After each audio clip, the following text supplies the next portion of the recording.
राजेश है। होटल के room service department को देखता हूं। यहां पर हर रात रूम नंबर 113 से फोन आता है और एक आदमी ऑर्डर देता है, रूम नंबर 113 में एक कप चाय दे जाना। लेकिन पिछले 3 महीने से 113 में कोई आया ही नहीं है। मतलब किसी भी गेस्ट ने चेक इन ही नहीं किया है। अब चाहे जो हो जाए, मैंने फैसला कर लिया है कि मैं उस कमरे की तरफ कभी नहीं जाऊंगा। कभी मुड़कर भी उस कमरे की तरफ नहीं देखूंगा, क्योंकि पता नहीं उस कमरे में क्या है। कुछ तो अजीब है। मेरे ऐसा सोचते सोचते ही ठीक 15 मिनट के बाद मेरा फोन फिर से बजा और फोन उठाने पर उधर से आवाज आई, 15 मिनट पहले एक चाय बोली थी, अभी तक आई क्यों नहीं? मैं नहीं जाना चाहता वहां चाय लेकर, लेकिन अब करता भी तो क्या। कुछ ही देर के बाद मैं ट्रॉली पे चाय बिस्किट्स लेकर रूम नंबर 113 की ओर जा रहा था। दिल में हमेशा की तरह कई सारी बातें थी। कौन फोन करता 113 से हर रोज? कौन है जो वहां पर हर रात मुझसे चाय मांगता है? और क्यों मेरे ही पास ये फोन आता है? चुपचाप मैं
मॉनिटर स्क्रीन्स के सामने बैठ गया। रूम नंबर 113 का दरवाजा दिखाई दे रहा था। कमरे के बाहर ट्रॉली भी नहीं थी। मुझे तो बस दरवाजे के खुलने का इंतजार था। मैं शायद एक पल को पानी पीने के लिए पलटा ही था और पानी की बोतल लेकर जैसे ही वापस पलटा, फुटेज में देखा कि दरवाजा बंद हो रहा था और ट्रॉली बाहर रखी थी। मुझे समझ नहीं आ रहा था कि क्या करूं। आज एक तरकीब आई तो वो भी फेल हो गई। लेकिन शायद किस्मत सिर्फ खेल ही रही थी। जब मैं हताश होकर वहां से उठने वाला था, तभी एक अनजान इंसान मुझे 113 की ओर जाता हुआ दिखाई दिया। उसकी पीठ कैमरे की ओर थी और वो बड़े आराम से 113 के सामने तक गया और ट्रॉली को सरकाता हुआ वहां से चला गया। मैंने सिक्योरिटी के अविनाश को साथ लिया और सीसीटीवी मॉनिटरिंग रूम से बाहर दौड़ता हुआ सीढ़ियों से भागता हुआ ऊपर गया और 113 के सामने तक जाने की मुझे कोई जरूरत ही नहीं पड़ी, क्योंकि ट्रॉली फ्लोर पे सीढ़ियों के पास ही रखी हुई थी। अविनाश को साथ लेकर मैं सीढ़ियों से ऊपर भागा, फिर 2 फ्लोर और ऊपर गया, वापस नीचे आया, लेकिन वो इंसान हमें कहीं दिखाई नहीं दिया। और साथ ही जो ट्रॉली सीढ़ियों के पास रखी हुई थी वो अब वहां थी ही नहीं। यह आज आखिरकार क्या हो रहा था मेरे साथ? अविनाश को लेकर मैं नीचे वापस सीसीटीवी मॉनिटरिंग रूम में गया और तभी वो आदमी फिर से दिखाई दिया।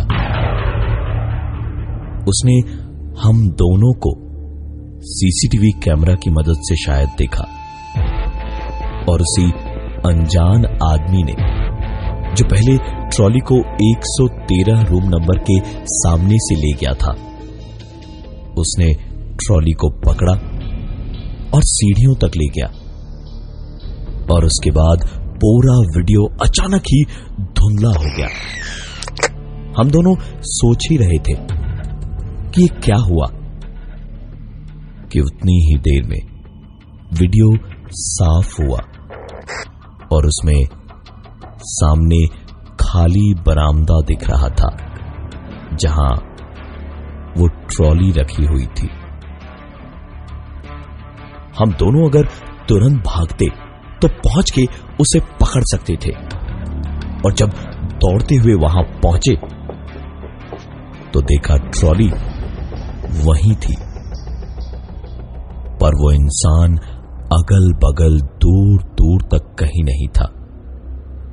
एक कागज का टुकड़ा पड़ा था उस ट्रॉली पर, जिस पे लिखा था थैंक यू। सारी रात आंखों आंखों में कट गई। सुबह हुई। रात को तो वहां जाने की हिम्मत ही नहीं हुई हमारी, लेकिन सुबह होते ही अविनाश को लेकर मैं 113 में पहुंचा। पूरा कमरा अंधेरे से भरा पड़ा था। घुस के हम दोनों ने बड़ी सी खिड़की के पर्दे हटाए। कमरे के अंदर अब साफ साफ उजली सी रोशनी में सब कुछ दिख रहा था। पूरा कमरा किसी नॉर्मल होटल के कमरे जैसा ही था। हम दोनों पर्दों को हटाने के बाद वापस कमरे की ओर पलट के कमरे को देख ही रहे थे जब पर्दों के हिलने की आवाज हुई और कमरे में हल्का अंधेरा हो गया। हम दोनों एक साथ पलटे। पर्दे रुके हुए थे, लेकिन थोड़ा बहुत हिल रहे थे, जैसे अभी अभी किसी ने खींचा हो उन्हें। हम दोनों ने ही पर्दे के पास जाकर पर्दों को खींचकर वापस खोल दिया और कमरे की ओर पलट के कुछ कदम आगे चले ही थे जब पर्दे खींचे, वो भी अपने आप, और एक बार फिर से कमरे में अंधेरा हो गया। मैं गुस्से में पलट के वापस पर्दे खोलने जाने ही वाला था जब अविनाश ने मुझे रोका और कहा, रहने दो, जो भी इस कमरे में है हमें लगता है कि उसे अंधेरा बहुत पसंद है। मैंने बातों ही बातों में अविनाश से कहा, पर ये कौन है और चाहता क्या है? अविनाश इधर उधर कमरे को देखता हुआ बोला, जरूर कोई तो कहानी है ही, पता चल जानी चाहिए। अविनाश और मैं बात कर ही रहे थे जब उस कमरे का इंटरकॉम बजा। मैंने फोन उठाया तो उधर से उसी आवाज ने कहा, 113 में एक चाय और सैंडविच दे जाओ। किसको देता, कौन खाता? मैं तो उसी रूम में था, इसलिए मैंने वही कहा, मैं तो यही हूं और यहां तो कोई नहीं है। किसके लिए मंगवा रहे हैं आप? और आप है कौन? मेरी बात बड़े आराम से सुन के उस आवाज ने एक बार फिर से, लेकिन इस बार थोड़े गुस्से में कहा, जितना कहा जाए उतना करो, जल्दी लेकर आओ एक चाय और सैंडविच। अविनाश ने उसी वक्त कहा, क्या हुआ, फिर चाय मंगवा रहा है? ले आ, वरना कहीं कुछ दिक्कत ना हो जाए। मैंने भी सोचा कि बात तो सही है, जल्दी से जाके मैं चाय ले आया। अविनाश वहीं कमरे में मेरा इंतजार करता रहा। मैंने टेबल के ऊपर में चाय रखी ही थी कि मैं चिल्लाया, भाग अविनाश, भाग यहां से। और इतना बोलते के साथ ही मैं वहां से भागकर बाहर निकला। लेकिन कमरे से बाहर निकलते ही मैंने देखा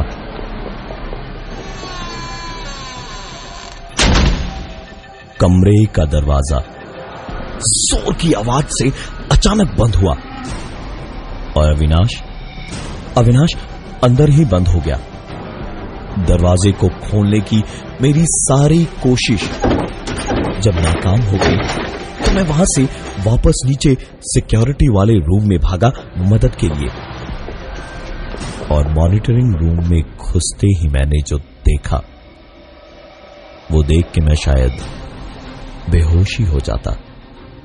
अविनाश वहीं सामने बैठा था। उसे देखते ही मैंने चिल्लाया, तू यहां कैसे आया?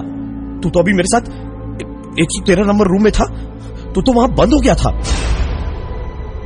अविनाश ऐसे चौंका ये सुनकर जैसे पता नहीं मैंने क्या बोल दिया उसे। और उसने मुझसे कहा, क्या बकवास कर रहा है तू? पी लिए क्या तूने सुबह सुबह? मैंने तो 5 मिनट पहले ही अभी शिफ्ट ज्वाइन की है। यकीन ना आए तो कब मैंने कार्ड पंच किया वो भी देख ले। मैं राजेश बिना कुछ बोले तुरंत 113 नंबर रूम में गया और रूम को चेक किया तो अविनाश वहां नहीं था। उसको वहां न पाकर मेरा शक पक्का हो गया था कि हो न हो पक्का ये अविनाश ही था जो मुझे इतने वक्त से परेशान कर रहा था। मैं तुरंत वापस नीचे गया और अविनाश को अपने साथ रूम नंबर 113 तक लाया और उससे कहा, तू यहीं रुक, मैं अभी आया। मैंने दरवाजे को खोलकर जब अंदर झांका तो अंदर से एक आवाज आई, भाई कहां चला गया था तू? मेरी जान निकल जाती अगर यहां से निकलता नहीं तो। अविनाश के अंदर होने से मैं जितना चौंका उतना ही मैं वापस पीछे पलट के भी चौंका, क्योंकि अविनाश जो अब तक मेरे पीछे पीछे था वो मेरे पीछे था ही नहीं। अविनाश को मैंने अंदर कमरे में डरे हुए हाल में देखा तो समझ आया कि वो अविनाश नहीं था जो मुझसे नीचे मिला था। चाय का कप अभी खाली था, सैंडविचेस आधे खाए हुए थे। बुरा हाल था उसका डर के मारे। मेरा खुद का हाल भी घबराहट से भरा हुआ था। मैंने सोच लिया था कि आज चाहे जो हो जाए मैं देख कर रहूंगा कि ये आखिर है कौन जिसने जीना दुश्वार कर रखा था मेरा। मैंने रूम में हर जगह देखा, किसी के वहां होने का कोई सुराग नहीं था। आखिर में सोचा बाथरूम भी देख लूं। बाथरूम में भी कोई नहीं था। और जैसे ही मैं बाथरूम से मुंह धोकर निकला तो सामने अविनाश की शक्ल देखने लायक थी। वो बुरी तरह से डरा हुआ था उसके माथे से पसीना छूट रहा था, हाथ जुड़े हुए थे और मेरी ओर देखते हुए उसने कहा, मुझे मत मारो, इतनी सी बात के लिए बंदूक क्यों दिखा रहे हो? मुझे मत मारो प्लीज, मुझे मत मारो।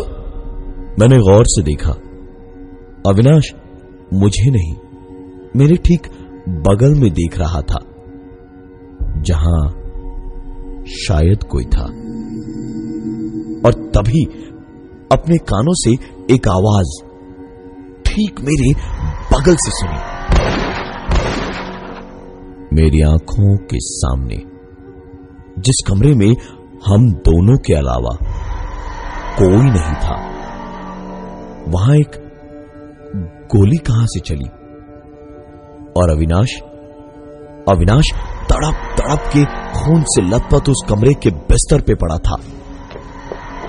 मैं बाहर भागा और तुरंत सीधे अपने बॉस के पास पहुंचा और उसे बताने से पहले मैं उसे रूम नंबर 113 तक लाया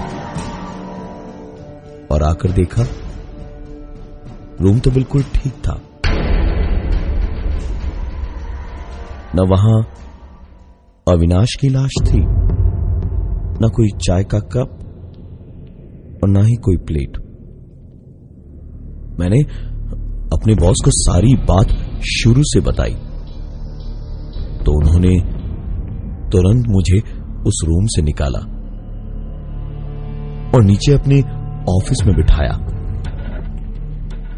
और उसके बाद उन्होंने मुझे बताया कि अविनाश यहां सिक्योरिटी में ही काम करता था।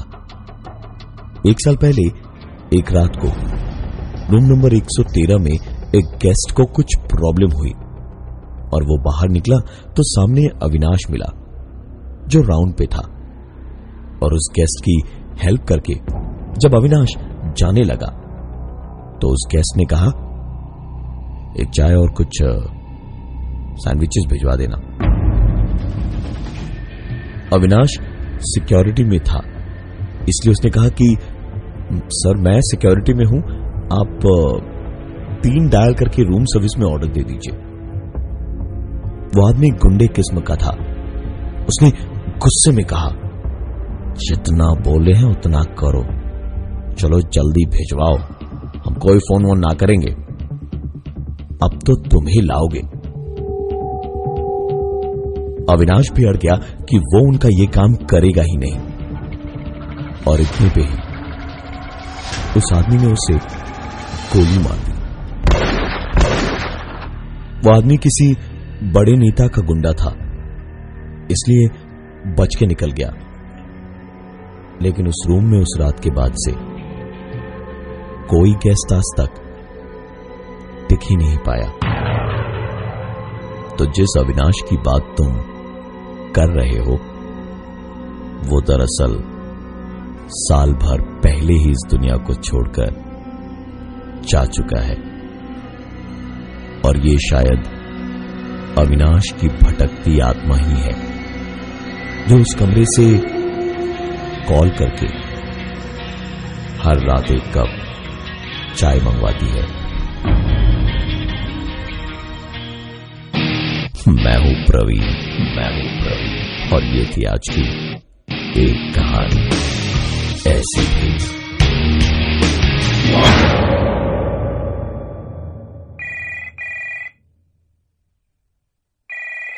मैं प्रवीण बोल रहा था। वो क्या है कि सीजन 2 ऑफ एक कहानी ऐसी भी खत्म हो गया। आज 100वां एपिसोड था। जरा एक कप चाय भेज देना स्टूडियो में।